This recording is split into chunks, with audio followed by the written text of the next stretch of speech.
pouvez utiliser l'indicateur TDI pour vous faire le maximum de profit sur le marché. Cette première partie est consacrée à l'installation de la TDI. Allons-y. Là, nous avons d'abord une moyenne mobile 50 périodes. La moyenne mobile 50 périodes, c'est une moyenne mobile qui montre la tendance sur la time frame 1 heure. Alors, la TDI est constituée de 3 à 4 indicateurs mélangés. Premièrement, vous avez un premier indicateur qui est une moyenne mobile. Là, la ligne verte que vous voyez, c'est une moyenne mobile. La ligne verte là, c'est une moyenne mobile. Ensuite, vous avez une deuxième moyenne mobile.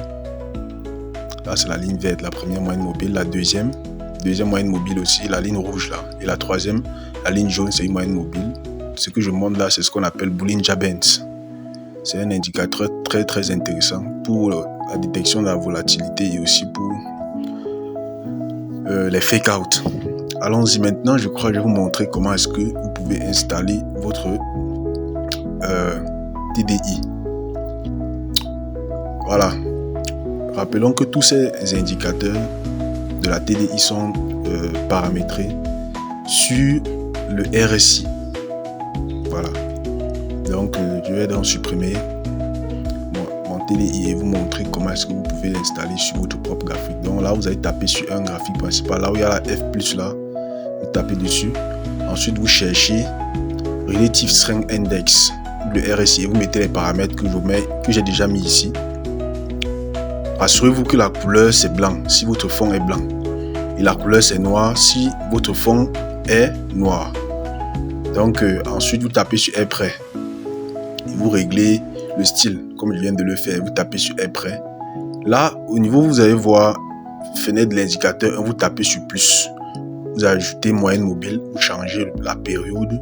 Là vous mettez 2 et vous changez la couleur aussi.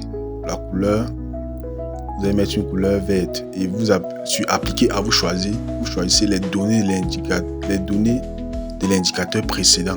Voilà, c'est ce que vous allez choisir.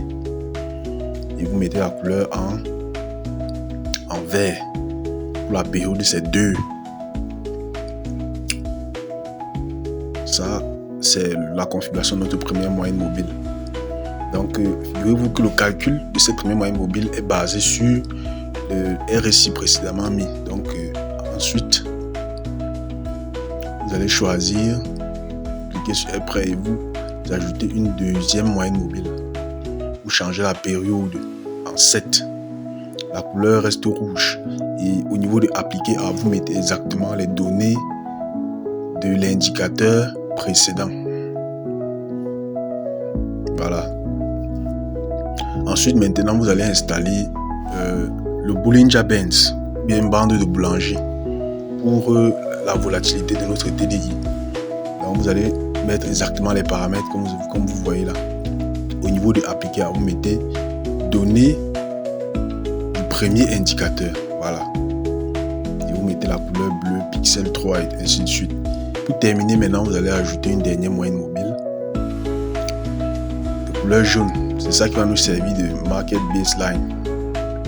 Market Baseline a simplement pour rôle de détecter la tendance du marché sur les unités de temps H4. Donc vous changez la période en 34. Sur appliquer, vous mettez données du premier indicateur. Voilà. Donc si vous avez bien suivi toutes les étapes qui ont été listées, vous devriez avoir votre TDI sur votre MT4 ou MT5. C'est le même processus pour les deux. Donc c'est très très intéressant cet indicateur. Dans une prochaine vidéo, je vais vous montrer comment est-ce que vous pouvez utiliser cet indicateur comme confirmation après analyse technique pour faire vos prises sur vos trades. Merci d'avoir regardé cette vidéo. Donc là, vous pouvez voir quelques entrées sur l'or par exemple ici. C'est très intéressant. Regardez la performance de $23 à $200. Très très brutal. Donc je vais vous montrer comment est-ce que vous pouvez paramétrer votre TDI. Vous avez à paramétrer comment l'utiliser afin de faire un maximum de profit. Merci de vous abonner si vous avez aimé le contenu.